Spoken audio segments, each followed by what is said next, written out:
Donc, on s'est retrouvé à Dakar en fin avril, dans cette partie du 25 au 26-27 avril, pour une réunion de l'Atlantic Strategy Group. C'est une réunion qui réunit une cinquantaine à une soixantaine de participants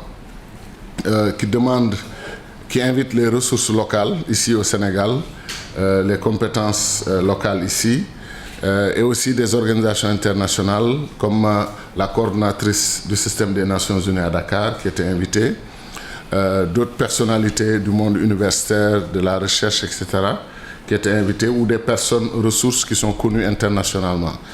Mais il y a plus d'une quarantaine de participants qui sont venus de l'étranger, venus du Brésil, des États-Unis, de l'Europe, du Maroc, bien entendu, un bon contingent marocain, à côté d'un bon contingent sénégalais et africain.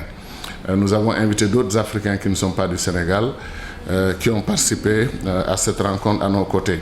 Des Africains du Nigeria, des Africains du Mali et des Africains du Burkina Faso, de la Côte d'Ivoire et autres qui ont participé à cette rencontre.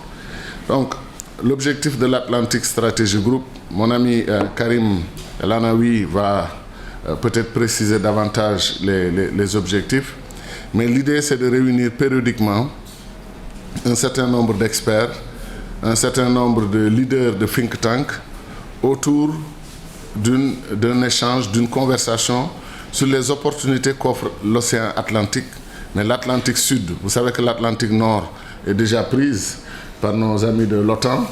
Donc nous, on a pensé à un espace de développement, un espace de coopération, un espace de solidarité qu'on appellerait l'Atlantique Sud. Et donc la rencontre, je dois préciser d'ailleurs que les Caraïbes, qui composent des îles majeures de l'Atlantique, étaient représentés par le ministre des Affaires étrangères de l'île qu'on appelle Saint-Kitts-Nevis. Il a participé aux travaux, il a grandement contribué. Et toute la réunion a été placée sous la présidence d'honneur du président Pedro Pires du Cap-Vert, ancien président du Cap-Vert, lauréat du prix Mo Ibrahim pour la bonne gouvernance, et sa participation a été remarquable. Donc les thèmes étaient variés. On a discuté sécurité autour de l'Atlantique. Vous savez que c'est un grand enjeu aujourd'hui avec les questions liées à la piraterie maritime et toutes les opérations qui sont faites avec les narcotrafiquants qui traversent l'Atlantique pour venir chez nous ici ou qui essayent de déplacer leur business à partir de l'Afrique vers les autres pays de l'Atlantique. Mais l'Atlantique, ce n'est pas que du négatif, il y a du positif aussi. Il y a beaucoup d'opportunités de développement, d'échanges commerciaux, d'investissements entre les pays de l'Atlantique. Vous savez qu'un pays comme le Maroc est un pays grandement orienté vers la coopération sud-sud. Le Maroc fait beaucoup en Afrique de l'Ouest et en Afrique centrale. Et le Maroc a intérêt à continuer donc à susciter la réflexion avec ses frères et sœurs du continent africain autour de comment on peut valoriser les atouts de l'Afrique et d'abord en bénéficier nous-mêmes et ensuite les valoriser dans notre partenariat avec le reste du monde. Donc c'est pour ça qu'on a eu une rencontre extrêmement intéressante. Vous verrez dans les documents tous les thèmes qui ont été abordés, les opportunités dont recèle le continent africain. Et nous ne parlons pas, nous, de l'Afrique en termes de négativité, nous parlons de l'Afrique en termes de potentiel de développement, de potentiel de partenariat, de potentiel d'investissement, mais qui bénéficie aux deux parties, ce qu'on appelle la coopération gagnant-gagnant.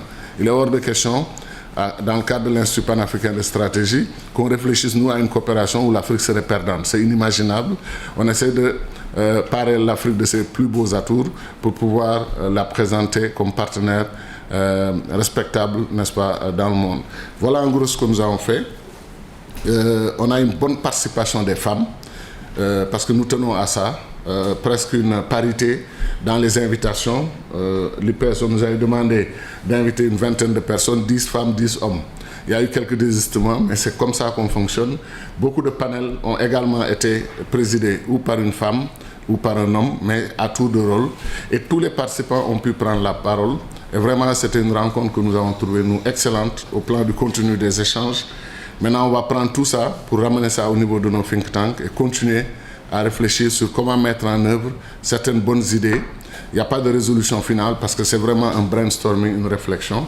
Et comment surtout continuer cette expérience. Nos amis de l'OCP, Policy Center du Maroc, vont prolonger ce travail déjà dans 3 ou 4 jours en convoquant une centaine de think tanks africains et autres qui vont se retrouver à Marrakech pour continuer à approfondir la réflexion et bâtir un réseau de solidarité des think tanks.